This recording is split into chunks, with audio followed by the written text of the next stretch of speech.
Now let's move on to worship. Let us lift our voices, hearts, and hands to worship the one who is worthy of all. In his presence, we find peace, joy, and freedom. Let us worship God without having any limit. Uh, we all have our own testimonies, which was fulfilled by God, and we can't express that joy about how God helped us in our deepest situations, which we can't explain to anyone. So I request all to stand up on your feet and let us welcome choir team to lead us into worship.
నేనని చెప్పుటకు నాకేమీ లేదు, సామర్థ్యము అనుటకు నాకని ఏమీ లేదు. నేనని చెప్పుటకు నాకేమీ లేదు, సామర్థ్యము అనుటకు నాకని ఏమీ లేదు. అర్హత లేని నన్ను హెచ్చించినది నీ కృప, అర్హత లేని నన్ను హెచ్చించినది నీ కృప. నీ కృప లేకుంటేనే నేను లేను, నీ కృప లేకుంటేనే నేను లేను. నీ కృపయే కావలెను, నీ కృపయే చాలును.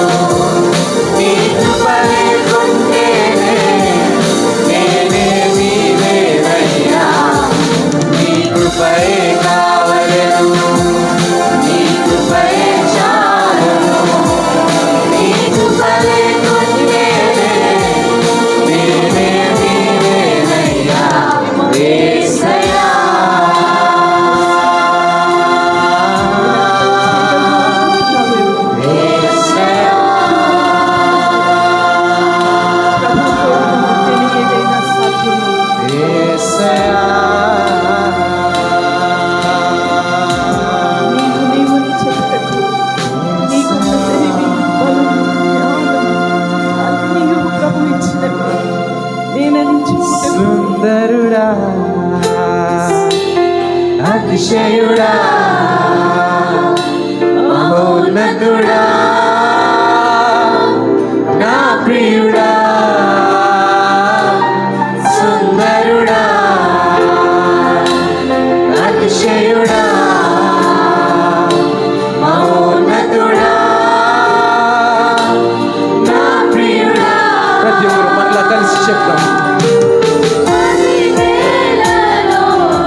శబ్దం యేసయ్యా అని పలుకుదాం. యేసయ్యా నా యేసయ్యా నీ వంటి వారెవరు. యేసయ్యా నా యేసయ్యా నీలాగా లేరెవరు. మరలా కలిసి యేసయ్యా అంటూ పలుకుదాం. యేసయ్యా నా యేసయ్యా నీ వంటి వారెవరు. There is no one else like you, God. ప్రతి ఒక్కరు యేసయ్యా నా యేసయ్యా నీలాగా లేరెవరు. సుందరుడా, ప్రతి ఒక్కరు కలిసి సుందరుడా, అతిశయుడా, మహోన్నతుడా, నా ప్రియుడా, సుందరుడా, అతిశయుడా, మహోన్నతుడా, నా ప్రియుడా.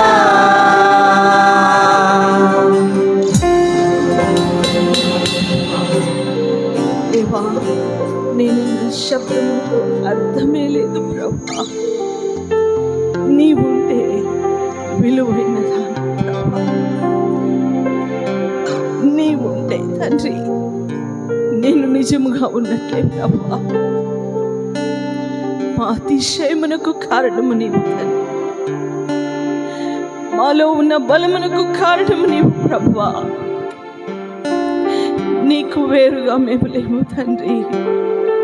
ఈ మధ్యాహ్న కాలం తండ్రి యవన బిడ్డలతో కూడా మేమందరం కూడి నిన్ను ఆరాధించుచున్నాం తండ్రి. ఆ ఈ చిన్న ఆరాధనను అంగీకరించండి ప్రభా.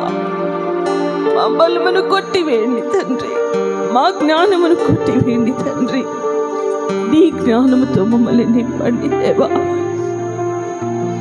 వెతికి వెతికి రక్షించిన నా దేవా, వెన్నంటి నాయన కాపులా కాస్తూ నాయన నడిపిస్తూ ధైర్యపరుస్తూ ఊరడిస్తూ ఆదరిస్తూ నడిపించుచున్న నా యేసయ్యా, నీ వంటి శ్రేష్టమైన వారు ఈ విశ్వమంతటిలో మేము ఎక్కడనూ కనుగొనలేదు నాయన.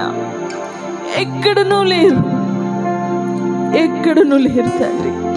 తల్లిదండ్రులైనా తండ్రి కొంతకాలం ఉంటారేమో కానీ ఇదిగో నేను మీతో కూడా సదాకాలము ఉంటానని చెప్పిన వాడవు తండ్రి. నీ వంటి వాడు ఎవరును లేరు ప్రభువా. ఇంత గొప్ప సహాయం, ఇంత గొప్ప ఆశ్రయము, ఇంత గొప్ప దయ, ఇంత గొప్ప కృప, ఇంత గొప్ప ప్రేమ, అవధులు లేని ప్రేమ దేవా. Thank you father, thank you father. We glorify your name. Lord, help us, Lord. Help us, Lord. Empty our minds, oh Father, Lord, with all the things which we have learned, earned, oh Lord, which we have haunted for, Lord. ఏవేవైతే మేము సొంతముగా మేము ప్రోభి చేసుకున్నామో మా హృదయములను వాటినన్నిటినీ నాయన clear all of them, oh Lord. Fill your thoughts, oh Lord. Fill your plans, oh Lord, so that make us into your form, oh Lord. నీ స్వభావము, నీ పోలిక మాకు దయచేయండి. నీ సారూప్యంలోనికి మమ్మల్ని మార్చండి దేవా. నీ పర్పస్ మా జీవితంలో నెరవేర్చండి నాయన. I submit all our hearts, oh Father, Lord. Bless us, Lord. And this afternoon, help us to move forward, oh Father, Lord, so that we hear from you, from your feet, oh Lord, Lord, from your heart, oh Lord, so that everyone would be blessed in this hall, oh Father, Lord. Make your child of God, make your child, oh Lord, నీ దాసురాల్ని నిలబెట్టండి. నీ మాట వారి నోట ఉంచండి. ఎవరికి ఏది అవసరమో తండ్రి, హృదయానికి ఏది కావాలనో ప్రభువా మాకు దయచేయండి. యేసు నామములో కృతజ్ఞతాపూర్వకంగా ప్రార్థిస్తూ ఉన్నాము తండ్రి. Amen. Amen. Amen. Please be seated.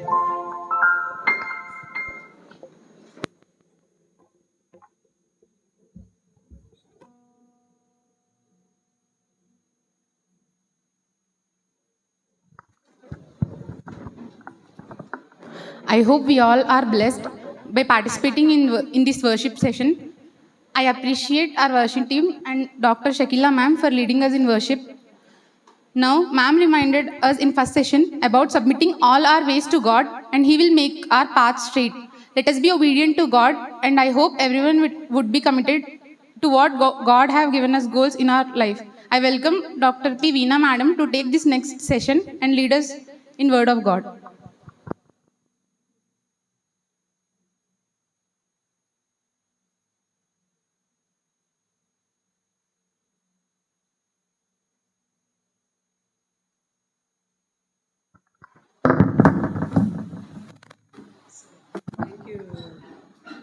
Thank you for giving me one more time. Bore కొట్టిందా?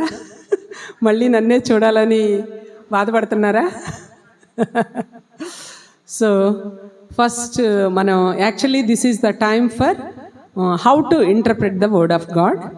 ఆ వాక్యాన్ని మనం రెగ్యులర్గా ఎలా చదువుకోవాలి, ఆ చదివిన వాక్యాన్ని మన పర్సనల్ లైఫ్కి ఎలా అప్లై చేసుకోవాలి, అది ఇంపార్టెంటేనా? సో వాక్యం చదివేస్తూ ఉంటాం, కానీ అది మొక్కుబడిగా చదివి వెళ్ళడం వేరు. ఆ చదవబడిన వాక్యము మనకి ఆ రోజు దాన్ని అర్థం చేసుకోవడం, మన వ్యక్తిగత జీవితాలకి అప్లై చేసుకోవడం, ఇవన్నీ కూడా మనం నేర్చుకోవాలి. మరి ఈరోజు మనందరం కూడా ఒక బైబిల్ వాక్యాన్ని ఓపెన్ చేద్దాం. దానిలో ఉన్న సంగతులు, ఇప్పుడు ఎన్ని కాలేజెస్ వాళ్ళు ఉన్నారు ఇక్కడ? జెమ్స్, ఎన్ఆర్ఐ ఉన్నారా? ఎన్ఆర్ఐ, మిమ్స్ అండ్ రిమ్స్, అంతేనా? ఏమ్సీ కూడా ఉన్నారా? Very good. Sai dental, very good, very good. So 5, 6, praise the lord. GITAM కూడా, గీతం నుంచి కూడా ఒక ఆమె వచ్చింది. షీఈ్ మై డాటర్, తను కూడా ఉంది ఇక్కడ. సో మీరేం చేస్తారంటే, మీ కాలేజెస్ వాళ్ళే ఒక చోట చేరద్దు. ఓకే, నేను ఒక బైబిల్ పోర్షన్ ఇస్తాను. ఆ బైబిల్ పోర్షన్ని మీరు స్టడీ చేయండి. స్టడీ చేసిన తర్వాత అగైన్ వీల్ కమ్ బ్యాక్. అంటే ఇప్పుడు టైం ఎంత అయిందంటే దాదాపు 15, ఓకే, 1:15 అయింది. సో ఒక 20 మినిట్స్ టైం ఇస్తాను. Okay, okay. సో మీరు ఏం చేయాలంటే గ్రూప్స్గా ఫామ్ అవ్వండి. ఆ వాక్యాన్ని చదివి దానిలో ఉన్నదాన్ని మీరు ఏం అర్థం చేసుకున్నారు అనేది మీ లీడరు, మీ గ్రూప్కి ఒక లీడర్ని పెట్టుకొని ఆ లీడర్ వచ్చి చెప్తారు. చెప్పిన తర్వాత అప్పుడు దానిని మనం ఎలాగా అప్లై చేయాలనేది నేను డిస్కస్ చేస్తాను. సరేనా? Okay. So Daniel book of Daniel నుంచి ఫస్ట్ చాప్టర్.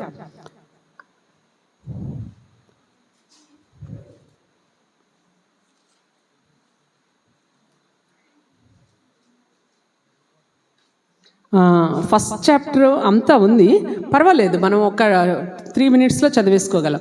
సో ఇప్పుడే చదివి తర్వాత మీ గ్రూప్స్లో మీరు డిస్కస్ చేసుకోవడం. ఒకళ్ళు చదవండి, అందరూ వింటారు, అందరూ కూడా బైబిల్స్ ఓపెన్ చేయాలి. ప్రతి లైను చాలా జాగ్రత్తగా కీన్గా అబ్జర్వ్ చేయండి చదివేటప్పుడు. Try to understand. ఎందుకంటే బైబిల్లో రాయబడిన సున్నాకి పొల్లుకు కూడా దెర్ ఈజ్ అన్ ఇంపార్టెన్స్. ఒక సున్నైనను పుల్లైనను తప్పిపోదు అని దేవుని వాక్యం సెలవిస్తూ ఉంది. సో కాబట్టి బైబిల్ని చదివేటప్పుడు మనం ఎలాంటి ఇంపార్టెన్స్ ఇచ్చి బైబిల్ని చదవాలి, దానిలో వ్రాయబడిన ప్రతి సున్నా పుల్లుకు కూడా ఎంత విలువ ఉంది, దాన్ని ఎలాగ మనం చేసుకోవాలనేది మనం ఇక్కడ చూద్దాం. ఎవరైనా ఒకళ్ళు చదువుతారా? క్లియర్గా అందరికీ అర్థమయ్యేట్లుగా స్పష్టంగా చదవాలి బైబిల్.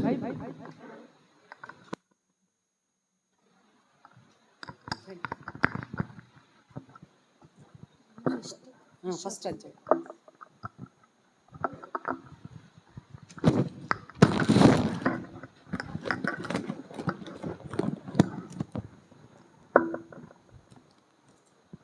దానియేలు 1వ అధ్యాయం చదువుకుందాం.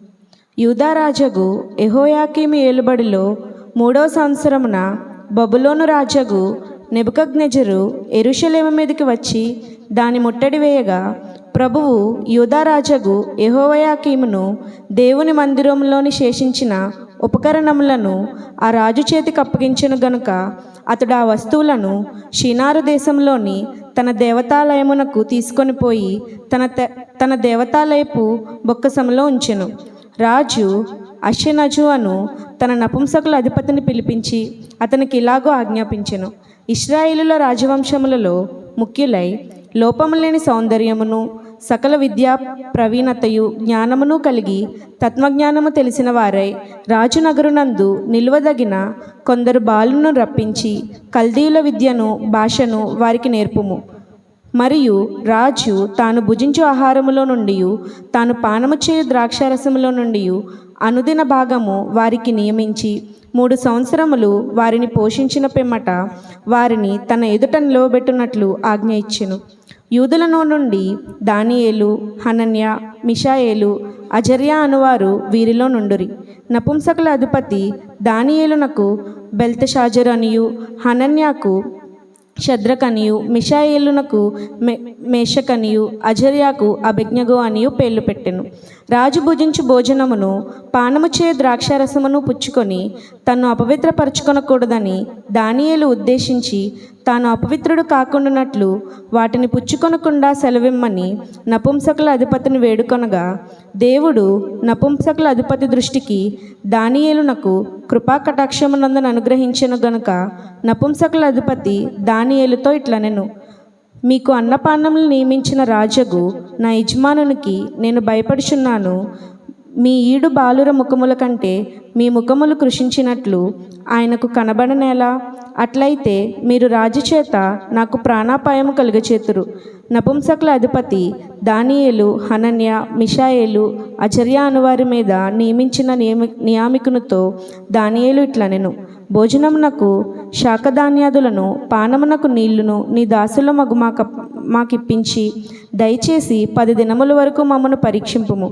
పిమ్మట మా ముఖములను రాజు నియమించిన భోజనం భుజించు బాలుర ముఖములను చూచి నీకు తోచినట్టుగా నీ దాసులమైన మా ఎడల జరిగింపుము. అందుకతడు ఈ విషయంలో వారి మాటకు సమ్మతించి 10 దినముల వరకు వారిని పరీక్షించెను. 10 దినములైన పిమ్మట వారి ముఖములు రాజు భోజనము భుజించి బాలురందరి ముఖముల కంటే సౌందర్యముగాను కలగాను కనబడగా, రాజు వారికి నియమించిన భోజనమును పానము కొరకైన ద్రాక్షారసమును ఆ నియామకుడు తీసివేసి వారికి శాకధాన్యాదులను ఇచ్చెను. ఈ 4 బాలుల సంగతి ఏమనగా, దేవుడు వారికి జ్ఞానమును సకల శాస్త్ర ప్రవీణతయు నివేచనయు అనుగ్రహించెను. మరియు దానియేలు సకల విధములగు దర్శనములను స్వప్నభావములను గ్రహించు తెలివి గలవాడై ఉండెను. నెబుకద్నెజరు తన సముఖమునకు వారిని తేవలనని ఆజ్ఞ ఇచ్చి నియమించిన దినములు కాగానే నపుంసకుల అధిపతి రాజు సముఖమున వారిని నిలవబెట్టెను. రాజు వారితో మాట్లాడగా వారందరిలో దానియేలు, హనన్య, మిషాయేలు, అజర్యా వంటి వారెవరూనూ కనబడలేదు గనుక వారే రాజు సముఖమున నిలిచిరి. రాజు వీరి యొద్ద విచారణ చేయగా జ్ఞాన వివేకముల సంబంధమైన ప్రతి విషయంలో వీరు తన రాజ్యం అందంతట నుండా శకునగాండ్ర కంటెను, గారడీ విద్య గలవారందరి కంటెను 10 అంతలు శ్రేష్ఠులని తెలియబడెను. ఈ దానియేలును కోరెషు ఏలుబడిలో 1 సంవత్సరం వరకు జీవించెను. దేవుడి పరిశుద్ధ వాక్యం దీవించును.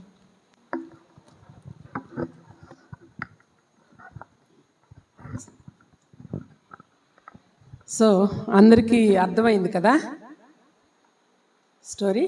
సో ఇప్పుడు దీనిలో ఉన్న ముఖ్య సంగతులు ఏమేమి మనం గ్రహించాలి, పాయింట్స్ వైజ్ మీరు గ్రూప్స్గా అందరూ కలిసి కూర్చున్నారా, లేకపోతే ఏ కాలేజ్ వాళ్ళు ఆ కాలేజీకి అలా కూర్చున్నారా? కలిసి కూర్చున్నారా? అయితే మనం రోస్గా విడదిద్దాం. ఓకే, సో మొత్తం 5 గ్రూప్స్ చేద్దామండి. బాయ్స్ వైపు ఒక 6, బాయ్స్ వైపు ఒక 3, గర్ల్స్ వైపు ఒక 3. ఫస్ట్ 3 rows ఒకటి, నెక్స్ట్ 3 rows, ఆ నెక్స్ట్ 3 rows ఒక గ్రూప్గా మీరు కూర్చోండి. 10 minutes దానిలో ఉన్న ఇంపార్టెంట్ పాయింట్స్ని మీరు ఒకళ్ళు మీ గ్రూప్కి లీడర్గా ఉండి చెప్తా ఉంటే మీరు రాయండి. రాసిన తర్వాత ప్రతి ఒక్కళ్ళు వచ్చి ఇక్కడ దాన్ని మీరు డ్రా చేసిన విషయాలను ఇక్కడ చెప్తారు. సో తర్వాత దాన్ని మరలా నేను మీకు వివరంగా చెప్తాను. ఓకే, చేద్దామా?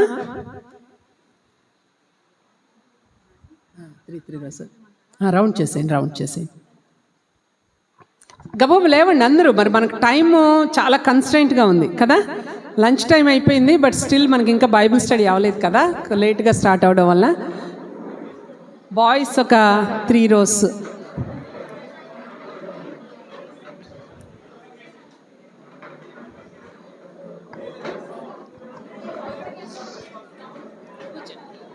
ఆపండి.